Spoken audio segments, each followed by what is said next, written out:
gentlemen, boys and girls, welcome to Garbage Time. Oh my god, it's these two guys again. Holy shit. What's going on? With me, I have Nick. We have transitioned over to our football and general talk. We're going to shoot the shit about everything football with you guys here. Like I mentioned, with me, I have Nick. I am Soggy Boy, as you all know. We are going to go right into our headlines for this episode. In the NFL, I know, Nick, there was a certain topic you wanted to talk about to start the show. And he is still floating around the stratosphere somewhere, and that is Colin Kaepernick. So why don't you take it away? All right. I don't know if this is a hot take. And I know for a fact I'm not the only one who has thought of this. The Jets offensively are a dumpster fire. Zach Wilson is not a good quarterback. He's going to be a backup for the rest of his life. And I don't know why Robert Saleh is standing behind him and backing him up. But there's a point in time where you have to say enough is enough. Aaron Rodgers is going to be back next year. For this season, they need to change their quarterback. Anybody is better than Zach Wilson. They picked up Trevor Siemian. That's no better. He sucked when he was a starter. He sucked when he was drafted. Give Colin Kaepernick a chance. I don't think it's a win-win situation. You bring him on if he performs and he impresses and plays well and you can win regular season games. You win in multiple ways. If he sucks, you cut him. It's not like you're going to give him a ton of money. He's not expecting a ton of money. And there's nobody really out there that they can sign. I've heard trade scenarios with Kirk Cousins. That's going to cost them. I've seen some stuff with, what's his name? Justin Fields. That's going to cost you. They're not going to make moves like that. And it's just going to cost you more than draft picks or players and money. So at this point, I think they should give Kaepernick a shot. I said it. I don't disagree with you, honestly. I don't get what the fear of signing him to a contract or even just having him come try out for your team. I get it. He may be a PR nightmare. It's not like you don't have other PR nightmares in the league currently starting at quarterback at the Cleveland Browns. And not for nothing, what he did was not wrong. So what is the stigma against Colin Kaepernick? This is something that James and I have talked about multiple times on this show. If he can play football, let him play football. If he that's all you should care about as a team. Right. Like he this whole political thing with the kneeling and everything like that. Like, if he can play football, great. Get him on a football field. I just don't understand how you're more worried about that as a league than Deshaun Watson, who Ray Lewis starting. Ray Lewis, Ben Roethlisberger, Adrian Peterson. This is not the first time, and like you said, he hasn't done anything wrong. He physically did nothing wrong at all. He's voiced his opinion, and last time I checked, and we're in a day and age too where you can say pretty much anything you want. Yeah, no kidding. I know. I've listened to numerous people speak on behalf of other political parties. Regardless of that, we're not getting into politics here. But he's done nothing wrong. I don't get it. So just the fact that no one's given him a chance is either one of two extremes. He can't play football, which doesn't seem like that's the case, or he got blackballed. By the league. That's it. He got blacklisted. All 32 owners were like, "Screw this guy. We're not letting him back into the league," and that's wrong. It's just so sad because you literally have Deshaun Watson playing football for your league right now, and it doesn't make any sense why you wouldn't want to have a guy like Colin Kaepernick, who, if he can still play football, He should be given the same opportunity as everyone else, but whatever. I digress. I agree with you 100%. I know James, he just liked the comment. I think he's still watching, but I think he would agree with you 100%. If he can play football, you have to give him a chance. We've seen that his ceiling is better than anything Zach Wilson or Trevor Siemian ever had. I mean, the guy made it to the Super Bowl. Bad at football. He's so bad. He is so bad at football. So to your point, though, I understand why Robert Saleh is giving Zach Wilson such a long leash, is because A, they can't find anyone to replace him, and B, second overall pick. They've spent a lot. I know, but because they're the Jets and they've spent so much fucking draft capital on the quarterback position in the last 20 years and haven't hit one time. At one point, though, is enough. Like, how many years he was the number 2 draft pick, number 2 overall. Like, wasn't who was Josh Rosen was a top 15 draft pick. Where was he? Where is he? Okay. But again, that's a different franchise. I guess. And they knew that they were going to have a pick in order to get Kyler Murray, which again, it did pan out for them. But I mean, I you have to argue, if Kyler Murray is healthy and in his right mind, he is a very good quarterback. Yeah. Again, the talent is there.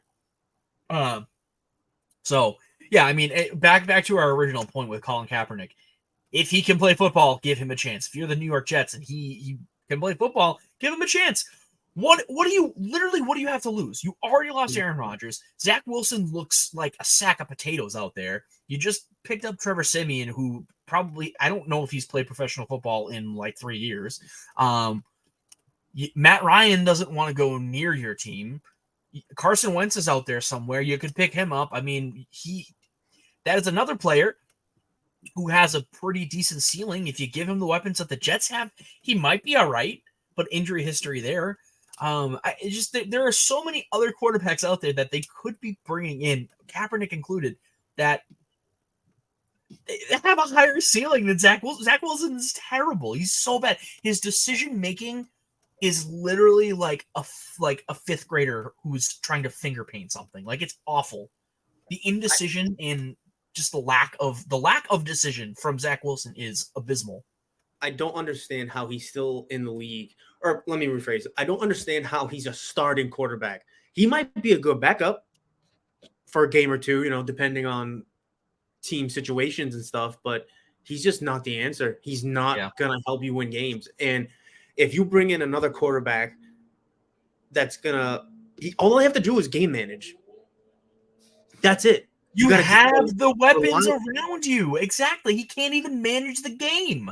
Rely on the defense. That defense is carrying that team. And you got Dalvin Cook and Breece Hall, who have both been misused in my opinion. You should be able to, you have two running backs. Dalvin Cook is coming off a 1,000-yard season, and Breece Hall looked phenomenal. What was it, the first week, second week? I think the first week. Use them. Run them to the ground. That's what the whole league does with running backs anyway. Why aren't you using your 2-star running backs?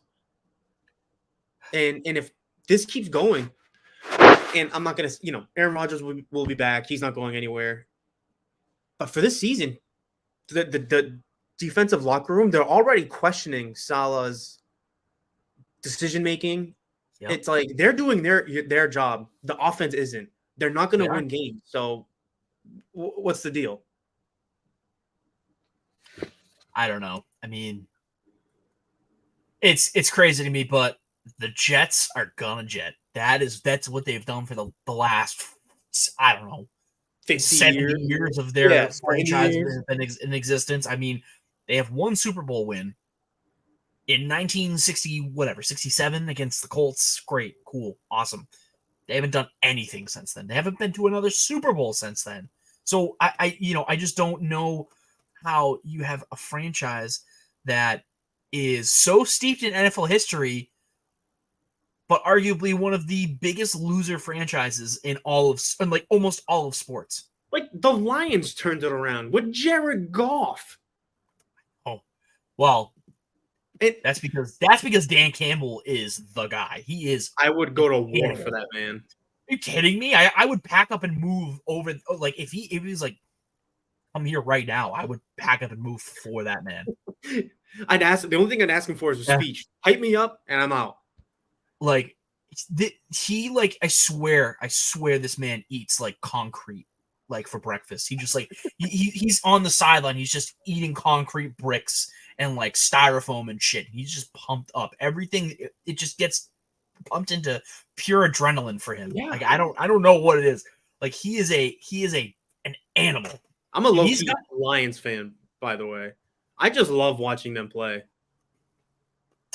Yeah, they're gonna be a good team this year. They were a good team last year. I mean, they barely missed the playoffs, and you know they just had some issues that I think that they may have addressed, and you know they're after a decent start of the season. So, but yeah, so back to again, we've gone off in tangent land, but Colin Kaepernick, give him a chance if you're the Jets because you don't have much else to lose. You really don't, and New York is a perfect market for someone like Colin Kaepernick. Yeah. So I mean, we could talk about this. Regardless of what side you're on, he's gonna like the media will be all over him regardless. So regardless, you know what I'm saying? You're not gonna be able to bury him in Phoenix. Like I think this is my last comment. If Kaepernick decides, let's hypothetically he gets to play for the Jets, he's a starting quarterback. If he comes and uses his position to spark debate or use his new starter position as a platform to speak his mind further, it shouldn't go like that. You want to play football, focus on football. Yeah. And I'm not saying don't voice your opinion, but you've been trying to get into the league for 7 years now. If you get that chance, play football. If you anything after all the interviews, that's your time. You can speak your mind. Play football that's the best thing I can say for him if he gets a chance.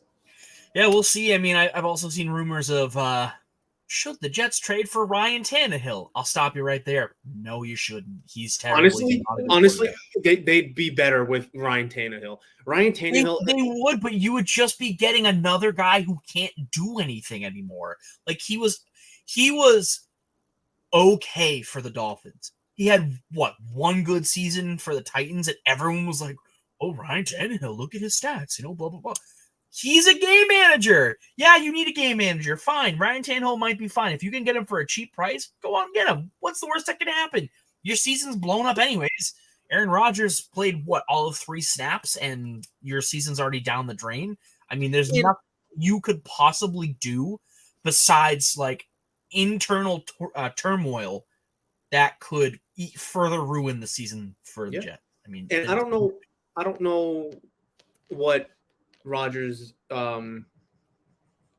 treatment situation is going to be like. I don't know how he's going to progress, but there's talks about him coming back for playoffs. Get a playoff spot. That's all you need to do. Set your starting quarterback up for a playoff spot. Will it be rough? Yes. Could he win a game? Absolutely. You just got to get there. I'm just thinking about Aaron Rodgers' treatment plan. I can just how Tom literally Tom Brady has all the pliability bullshit and Aaron Rodgers I'm just gonna trip some balls.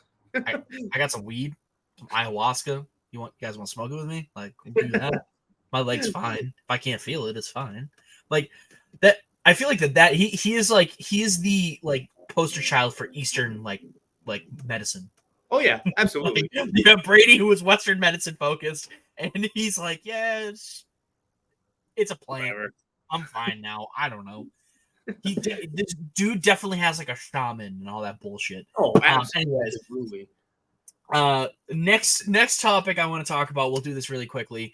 The first rookies of the month have come out, and obviously, as a Patriots fan, very excited to see Christian Gonzalez's name up there. We've talked about this a lot, especially with James. The gauntlet of wide receivers that he's already had to face and is going to face for the rest of the season. He has really, really impressed a lot of people, obviously earning Defensive Rookie of the Month honors. But he has already played against Tyreek Hill, Jalen Waddle, Garrett Wilson, and who was the first wide receiver he already played? A.J. Brown. A.J. Brown and Devonta Smith. Yes. He hasn't let up a touchdown yet. He has a pick. He has 2 passes defended. He has a sack. And he's only given up a combined 150 yards on all 4 of those guys in coverage. That is phenomenal. So, he's playing CeeDee Lamb this week. It's going to be a tough test again. But again, I think James said it best. Iron sharpens iron. It is the toughest thing to go out and see them play this caliber of wide receiver every single week. But knowing they have Christian Gonzalez, he's 3 games into the NFL, and I'm confident that he is going to play well this week and into the future. I was really high on him out of the draft. I just really enjoyed his intense athleticism. And he's not afraid. He's not afraid of the ball. A lot of cornerbacks are afraid to go up at the point of contention for the ball. And we saw it on that interception against Tyreek Hill in coverage. He went up. He attacked the ball at the point of in the highest point. He went and he caught it. He wasn't afraid of Tyreek Hill. If you're not afraid of Tyreek Hill, and for multiple reasons, obviously, if you're not afraid of Tyreek Hill, then you're gonna do just fine. So I just broke this pen. That's so sad. Look at he's talking about Christian Gonzalez. And I break pens like it's no one's business. It's so sad. I literally got this today. It's such a nice pen too. Anyways, but I do need to address and give credit where credit is due. CJ Stroud on winning Rookie of the Month for obviously both our AFC, but for the Offensive Rookie of the Month. So I will give Drew his props. He did back CJ Stroud. Currently, I'm not doing so hot. Bryce Young doesn't look great. He looks terrified. He does not. He does not look good. His running back had to put him in position in the shot. Listen. I'm giving credit where credit's due. If you're gonna start undermining me, this is not gonna be good. He lined up under the wrong lineman. That was great. That was really, really great to see. The Panthers look terrible. I'm honestly shocked. I thought that they were going to be serviceable, and they just are not. They're not performing at all. So, but CJ Stroud and Christian Gonzalez are your rookies of the month for September. Rightfully so. CJ Stroud has looked good, especially in a really good win over the Jaguars. And obviously Christian Gonzalez has proved that he is the guy. Real deal. Just some stats. He is the highest graded rookie, PFF highest graded rookie through 3 weeks. And he is the 5th highest graded cornerback in the league right now. Wow. Yeah. So, we knew Sauce Gardner was coming out of college was going to be amazing. We knew that. People had their doubts. Devon Witherspoon was drafted number 4 to the Seahawks over Christian Gonzalez. Yep. He kept dropping. Emmanuel Forbes was drafted over Christian Gonzalez. I haven't heard his name all season so far. I haven't heard his name. Well, that's not necessarily a bad thing. Sometimes. So, but the Commanders haven't looked good, so who knows? But Christian Gonzalez has really held his own, especially on a team that's been teetering on a line of playoff contention. Will they? Won't they? Obviously in my Patriots. But all right, and last item here. So I wanted to do this in fantasy time. But the Insanity League with you and me and Drew and James. But we are going to be spinning the wheel of insanity for our lineup stipulations for week 5. So just to give you guys some insight here, every quarter of the season. So we're week 4 is approaching. Actually, it's going to start in 8 minutes now. Week 5 begins a new quarter of the season. We are going to spin the wheel, and the first week of each new quarter, we're going to have some crazy stipulation for our lineups, and we have to abide by them. If we don't, we automatically lose. End of story. No ifs, ands, or buts. And the good thing about that is obviously we're going to have to utilize the waiver wire. We're going to see we might see a lot of big names being thrown out on the waivers, and there's going to be a lot of scrambling. It should be really fun. So with that being said, I'm going to go ahead and present here. Share my screen, Wheel of Insanity, and here we go. All right, so we're going to spin the wheel here.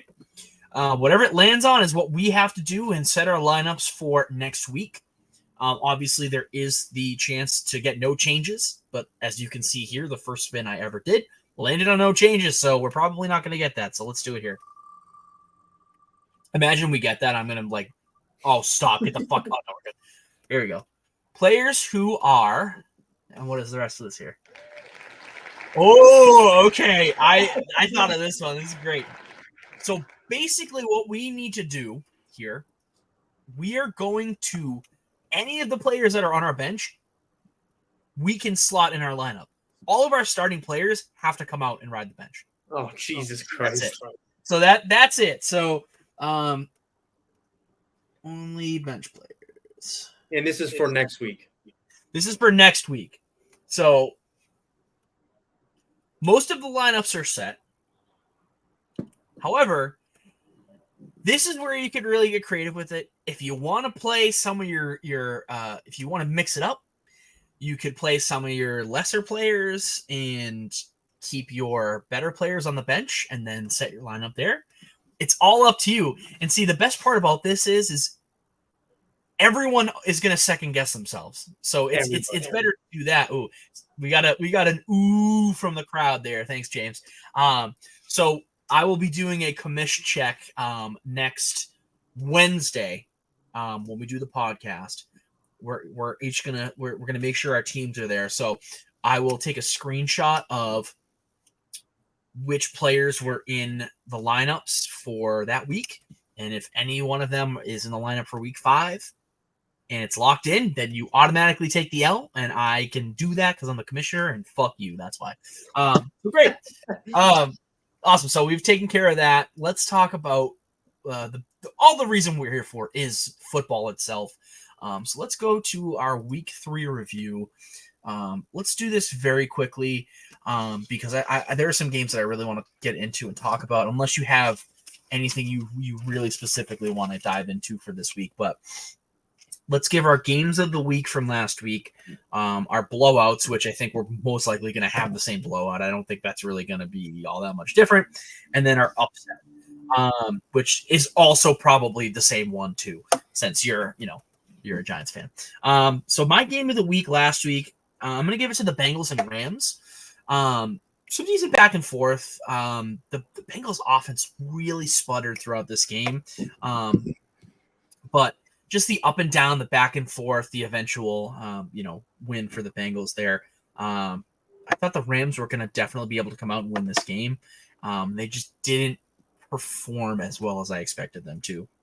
It was nice to see Jamar Chase finally be a wide receiver one, because he struggled. Granted, the whole offense has struggled, but to have 12, 14 catches and 140 something yards, it was good to see. And I'm not talking about fantasy. I'm not talking good old fashioned football. To get your number one guy going, it's good for your team. This is what happened to them last year. They're not a first quarter team. The Bengals are not a first quarter team. And I mean, good with the balance.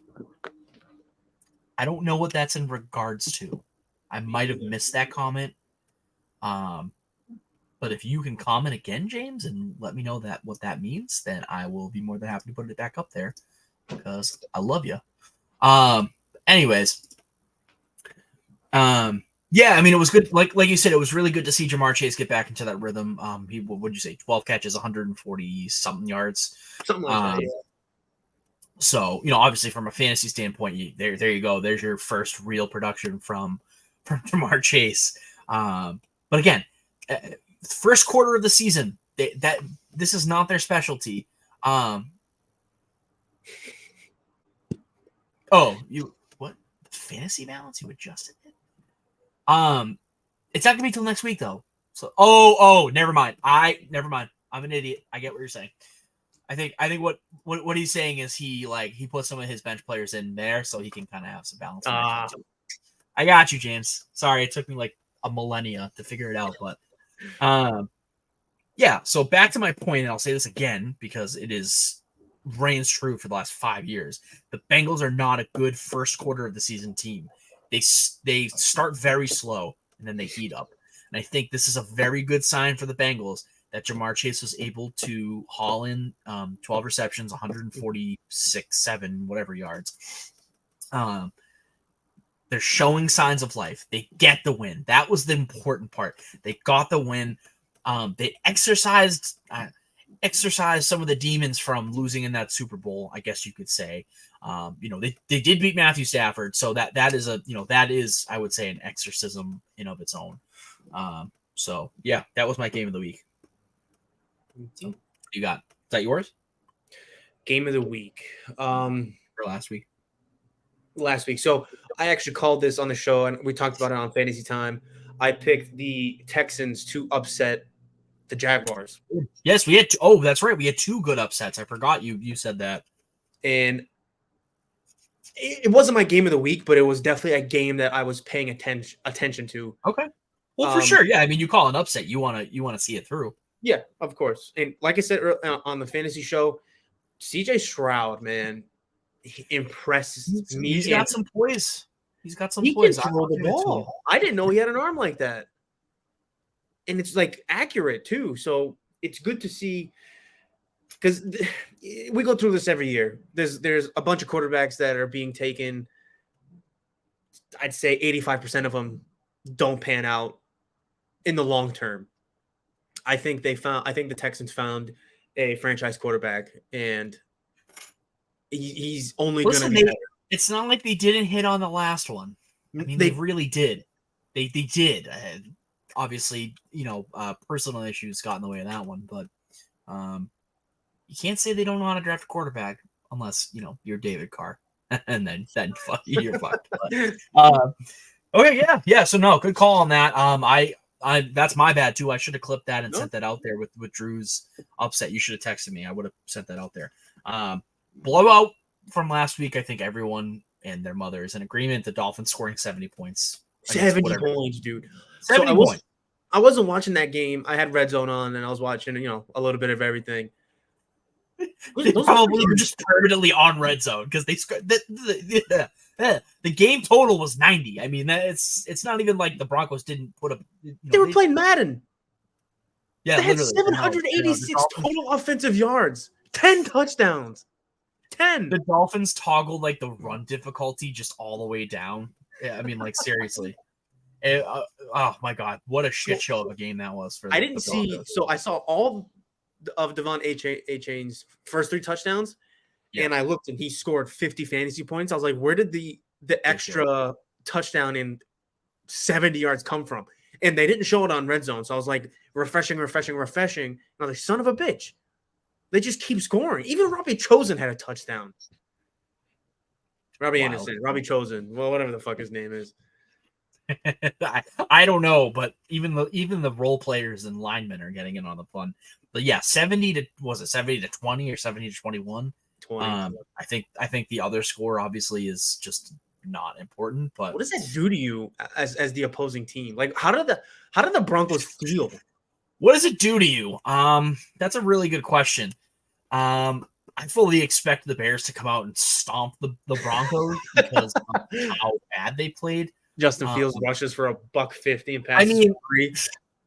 I mean, if you're looking at both of those teams, the Broncos defense has been way worse than we all expected, and their offense is inept. I mean, for Russell Wilson to come out and say that Marvin Mims is the best wide receiver in that room is a slap in the face to Courtland Sutton, because that dude has been a consistent threat for that Broncos team for the last 5 years.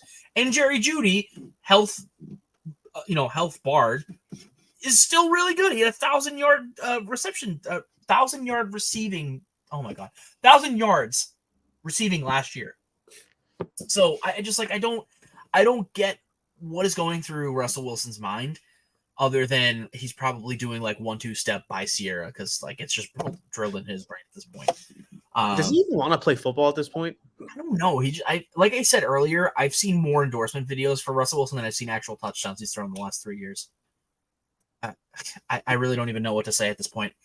All right, cool. Upset from last week. Obviously, yours was Jaguars over the Texans. Texans over the Jaguars. Excuse me. I had the Cardinals over the Cowboys. I think just the magnitude of that upset is a tier above the Texans over the Jaguars, especially with the way that the Cowboys were playing. That was kind of what toppled me over. The Jaguars weren't playing very well headed into that game, and you smelled it. You could smell the blood.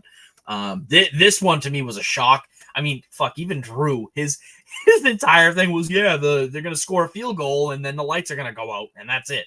So, not to say no one saw this coming, but I don't think Drew was 100% serious when he said that the Cowboys were going to lose. And especially not in this fashion where they were, beaten pretty handily.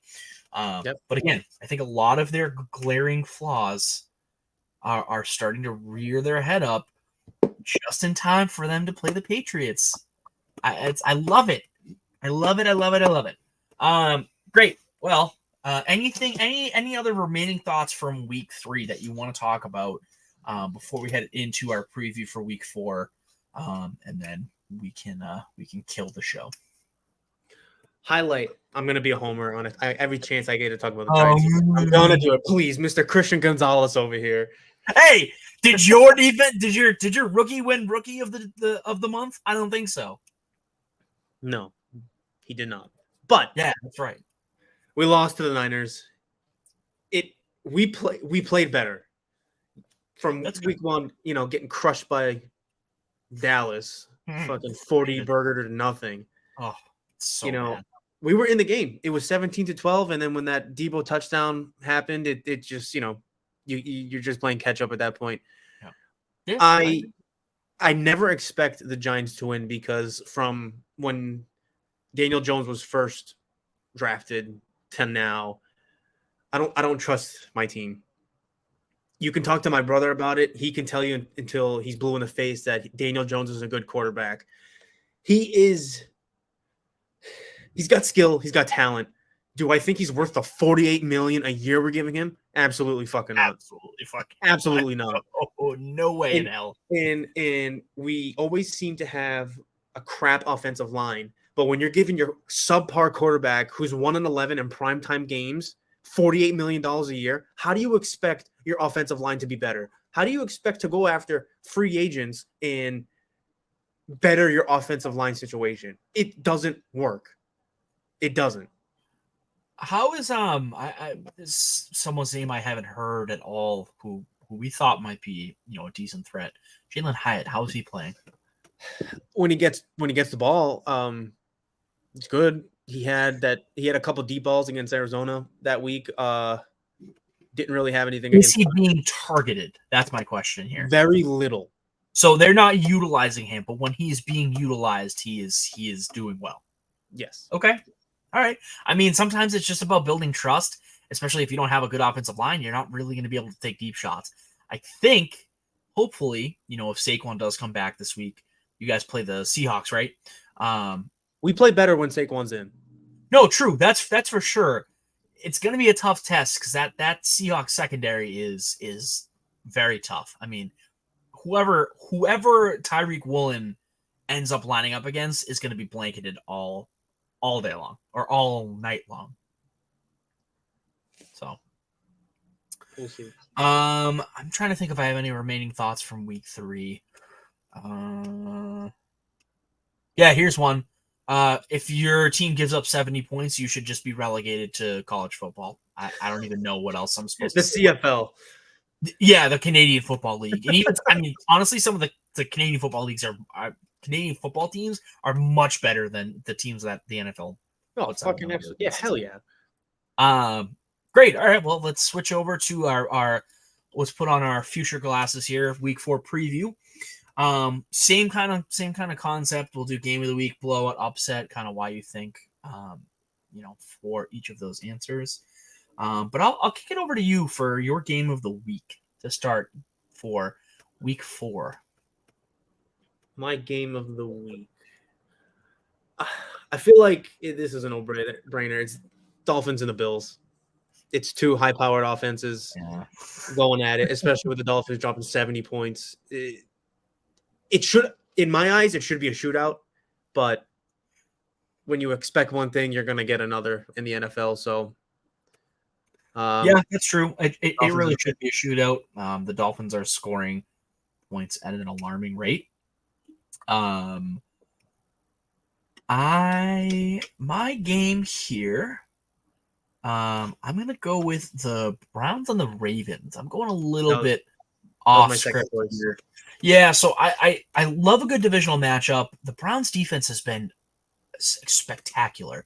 I'm pretty sure they're the only team that has, I think it's what they've given up negative rushing yards in the first 3 games. Yeah, negative rushing yards. Start the first 3 games, and they played a team that has Derrick Henry. So that is just absolutely insane. So I'm really interested to see what they can do against Lamar Jackson. Obviously J.K. Dobbins out for the season. They have Justice Hill. They have Melvin Gordon, Gus Edwards, who was on concussion last week. Yeah, I mean, again, they have a cohort of mediocrity in the running back room. Lamar Jackson's going to be your leading rusher most likely. It's going to be very interesting to see if he can produce anything on the ground. And don't forget, you got some good coverage back there. Denzel Ward, JOK is good on both ends of the ball for rushing and for passing. So I think it's going to be a really close one. I think the Ravens are going to sneak out a win here. For some reason, I don't like the dynamic of the Ravens going into the dog pound. I feel like they always have a better time on the road than they do at home. So some teams are just road teams. I feel like the Ravens are a better road team than they are a home team. Yeah, they're just one of those. It's just one of those situations. Yeah. Great. All right, let's go to our blowout. And we'll kind of snake it around. I got the Vikings and the Panthers. Panthers have looked inept. One of the worst teams in the league. Really sad. I thought Bryce Young was going to be able to bring that team up a little bit. The defense got a little better. They got a little younger. But also adding some decent veteran pieces in there as well. The Vikings offense is amazing. Strong. Their defense is garbage. But are the Panthers going to be able to take advantage of a very bad Vikings defense and score points? I don't think so. I think that they're going to, in their own way. I think Bryce Young is a little too big for his britches. If Bryce Young plays, they're not going to score, I think, max 15 points. Max. If Andy Dalton plays, there's a chance of them scoring 21. Yeah, maybe. But I can see this getting away from the Panthers very early, especially because the Vikings are also 0-3 and they need a win desperately. This is not a team that should be 0-3. I think it's really funny too because last season we were talking the opposite, where this isn't a team that should be 3 or 4-0 or whatever. They're losing these games. They are losing these 1-possession games where they were winning them last year. Yes. What's the difference? Their defense is Swiss cheese. They can't stop anyone when it matters the most. Where they may have been able to do that last season.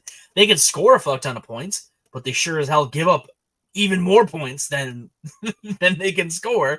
So, But yeah, I think the Vikings are going to be able to take care of business on the sheer fact that they should be able to score more points than the Panthers. Plain and simple. They really should be.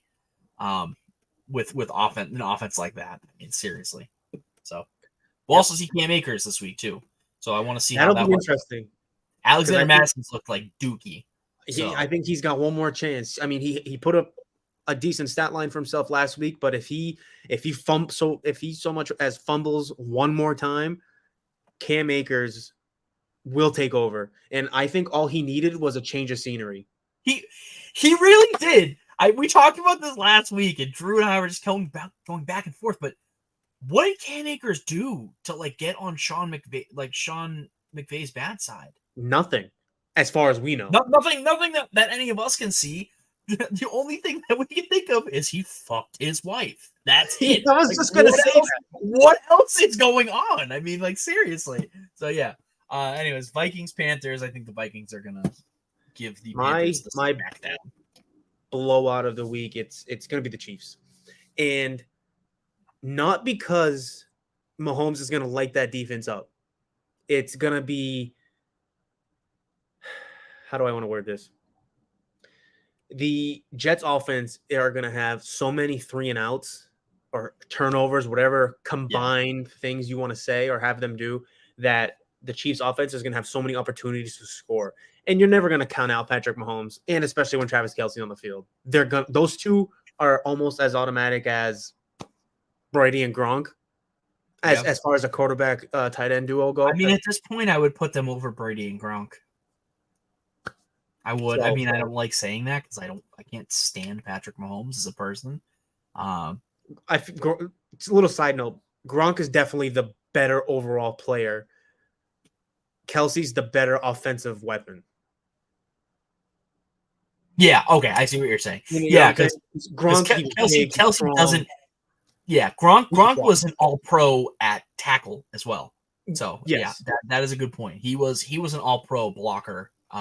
In the run in the pass game too. So that is a good point to throw it out there. But what was your blowout again? Oh, it's Chiefs Jets. Yeah. Chiefs. Yep. I'm gonna say I mean 435 minimum. I could definitely see like the offense is just gonna kind of cruise. The defense probably scores a touchdown. But that's the thing, the Chiefs always have some sort of opportunistic defense. It's like the Patriots. They're a bend but don't break system. They love the blitz. Chris Jones looks good. Yeah, Chris Jones is amazing. I mean, that's the thing. They didn't want to pay him, and they saw how badly the defense played against the Lions. They're like, all right, we're gonna pay him, and guess what they did? They won 2 in a row. Look at that. They beat what should be a good Jaguars team, and then they fucking smoked the Bears. I mean, seriously, you pay your good players. The Patriots never did that. They somehow managed to win games. It worked for the last 20 years, but it's not going to happen again. It did, but somehow a combination of Brady and Belichick was more than enough to take them over the hump for that. We saw that. We saw, however, that Patrick Mahomes and Andy Reid were able to do it last season with a ragtag group of whatever the hell they want to call themselves. Not wide receivers, but freelancers. I don't know. Freelance is actually pretty good. Honestly, I can't even call them wide receivers. Juju Smith-Schuster looks like a bum. How do you give a guy $33 million over 3 years, and then his knee is about to explode? And not even that, Jacoby Myers literally got the same amount of money. The same deal. And he is much better. I was so pissed when they let him walk and then signed Juju Smith-Schuster for the same money. Jacoby Myers was such a good player for us, and I can't. And the other one too is Devontae Parker's getting that money too. He's like 31 and he's always hurt. Why are you signing? I think they're trying to instead of. It's like they're playing Moneyball at wide receiver at this point. I mean, they're trying to fix the alpha wide receiver one. They don't want to pay a wide receiver good money, so they're gonna try and recreate him in the conglomerate, and it's not working. It's not working because you don't have a bona fide wide receiver one.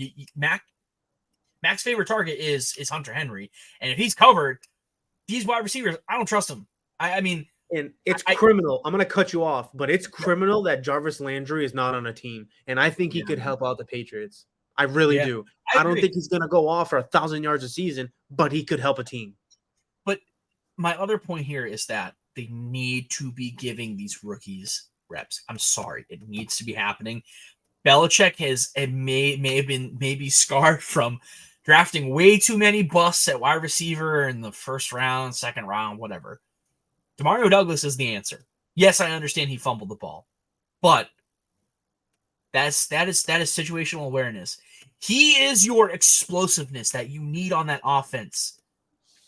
If you turn the ball over, you turn the ball over. this is not an offense that can rely on keeping the ball. You have to trade. If you're fumbling the ball anyways, I'd rather have the explosiveness on the field than not. So Then nothing. Yeah, exactly. I totally forgot where we were, so I'm going to bring us back to our point, and go to the upset for week 4. I think I'm going to start here, and I will go to the Falcons. I think the Falcons are going to upset the Jaguars. The Jags have not looked good. They kind of started off like this last year. They could be an a la Bengal-esque kind of start. So we'll see. But the Falcons have looked good. I'm really impressed with the acquisitions that they had in the offseason. Jesse Bates, AJ Terrell's looked really good. The defense has been stout. And Desmond Ritter's done enough. Bijan Robinson in that kind of injection. He looks so fucking good.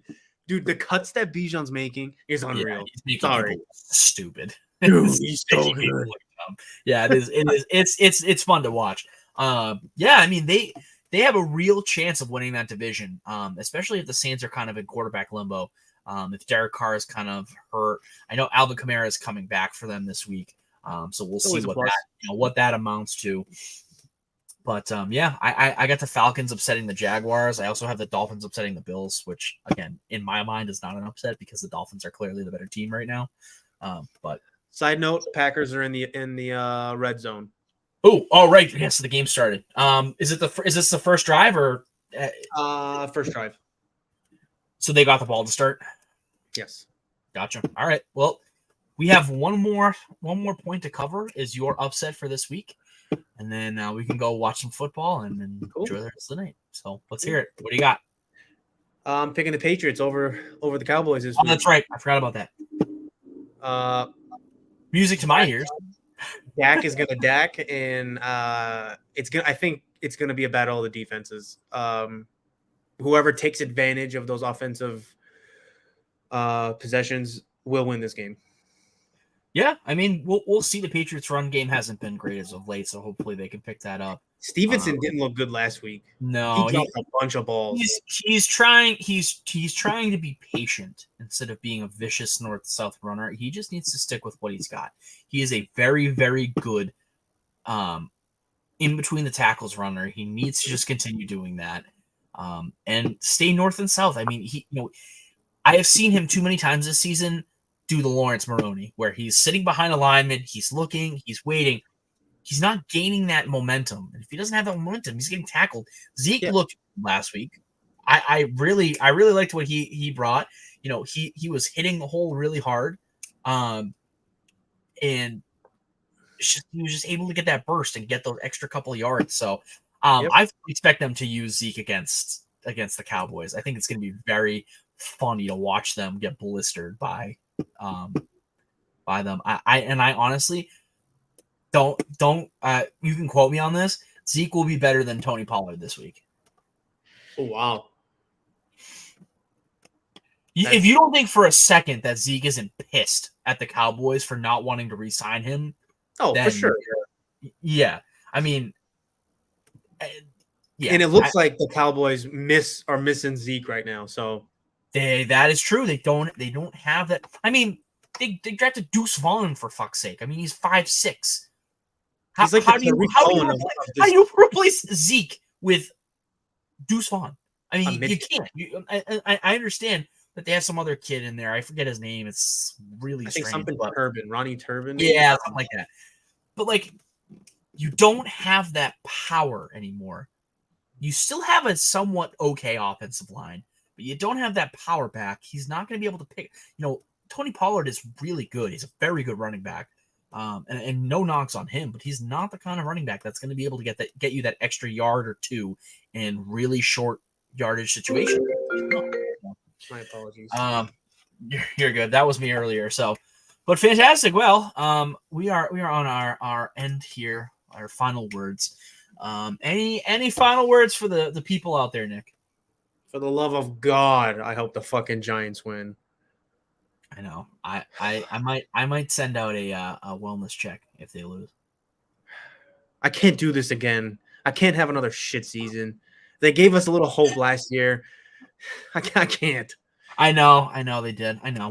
Well, I mean, you got to think about it. Some of these teams that are 2-1 or 3-0, or starting, if they start 3-1 or whatever, some of those teams don't end up making it. It's all about the turnaround. It's what you do in the second half of the season that really matters, honestly. And just you hope your team hasn't fucked up enough to have it not matter anyways. 4 games in question is we haven't played the Eagles yet. We play them twice at the end of the season. We got to play the Bills in the next 2 weeks. Yeah. And we got the Cowboys again, and we haven't beaten the Cowboys in 12 games. So, I mean, your team's got its work cut out for it. Absolutely. At the end of the day, both of our teams are sitting at the same it's still early record, but the strength of schedule is vastly different.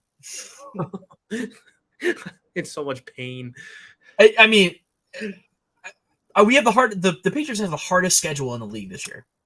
I think the Giants were right behind. I think they were second or third. Were they? Yeah. Oh, so yeah. Oh, so then never mind. So then we're in the same boat. So it's our divisions play each other, so we're fucked anyway. But thank you guys so much for watching. This has been Garbage Time, where we thank you everybody do our fucking bullshit trash takes. You guys know where to find us. We're on Facebook, Instagram. We are on Twitter or X, whatever you want to call it. If you're trying to be trendy, call it X. If you're normal, just keep calling it Twitter. We are on YouTube. We are on Spotify, Apple Podcasts, Google Podcasts. Again, like I mentioned before, if you find us somewhere else and we don't know about it, let us know, because I don't know where the hell else we are. We will be. I'm losing my train of thought. Enjoy football, everybody. I'm gonna end it on there because I'm losing my brain tonight. Stay soggy. Go Big Blue, everybody. See you later.